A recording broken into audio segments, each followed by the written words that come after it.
Einmal haben wir unseren Lehrer bei ihm zu Hause besucht. Wir saßen am Tisch und waren sehr gespannt, was er uns heute beibringen würde. Wir werden heute einmal nachspielen, wie die unterschiedlichen Evangelien in der Bibel entstanden sind.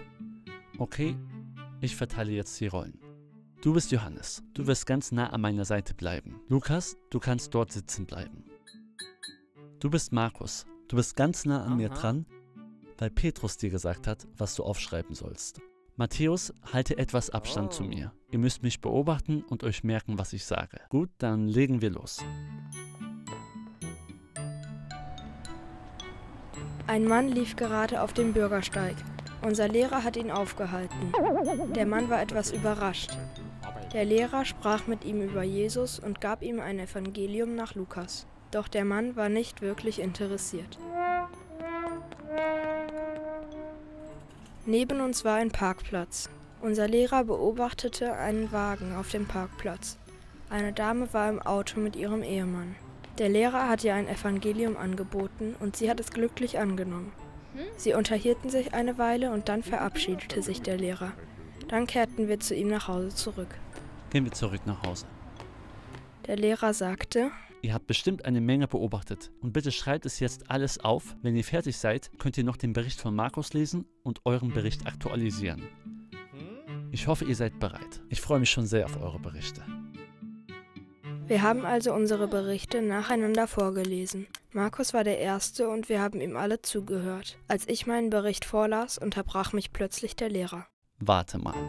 Du hast geschrieben, dass der Lehrer der Frau ein Blatt gegeben hat, aber Markus hat ein Buch erwähnt. Wer spricht jetzt die Wahrheit? Und noch etwas. Markus hat gesagt, dass da eine Frau auf dem Parkplatz war. Aber Lukas hat von einem Ehepaar gesprochen. Was ist jetzt die Wahrheit? Entweder ihr wart beide nicht dabei oder einer von euch beiden lügt. Jetzt verstehe ich. Wenn die im Internet so oft von den Widersprüchen in der Bibel sprechen, sind es gar keine echten Widersprüche. Du hast es verstanden. Das freut mich. Ein Buch enthält Papiere. Für Lukas war es in Ordnung, nur von einem Blatt zu sprechen. Und wenn Markus den Mann in seinem Bericht ignorierte, bedeutet das nicht unbedingt, dass es keinen Mann gab. Auch für die ersten Jünger Jesu waren die Unterschiede in den Evangelien kein großes Problem. Diese Unterschiede zeigen, dass es mehrere Augenzeugen gab, die alles wirklich miterlebt haben. Das dürft ihr euch merken.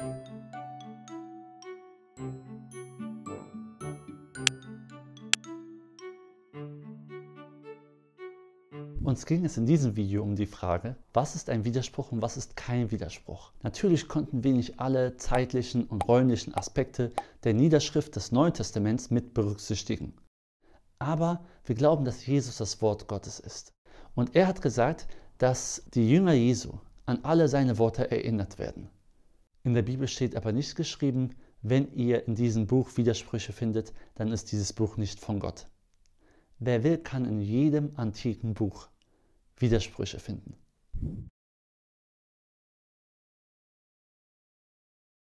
Aber die Evangelien, die bringen uns ganz nah an Jesus heran.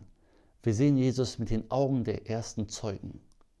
Zum Beispiel Lukas schreibt zu Beginn seines Berichts, dass er den Dingen auf den Grund gegangen ist und dass er die Augenzeugen selbst befragt hat und dass es noch viele weitere Berichte über das Leben von Jesus gibt.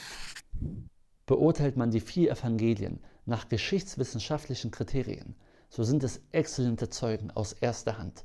Außerdem waren viele Nachfolger und Gegner Jesu noch am Leben. Die hätten eine Verfälschung nicht zugelassen. Wären die 4 Evangelien genau identisch, dann lege der Verdacht nahe, dass sie einfach voneinander abgeschrieben haben. Aber es sind eben die Unterschiede, die zeigen, dass sie unabhängig voneinander gearbeitet haben und dennoch zum selben Ergebnis gekommen sind. Solche Argumente machen die Evangelien glaubwürdig. Wir freuen uns auf deinen Kommentar und bitte schau dir doch noch eines unserer erklärenden Videos an, zum Beispiel Urtexte von Koran und Bibel.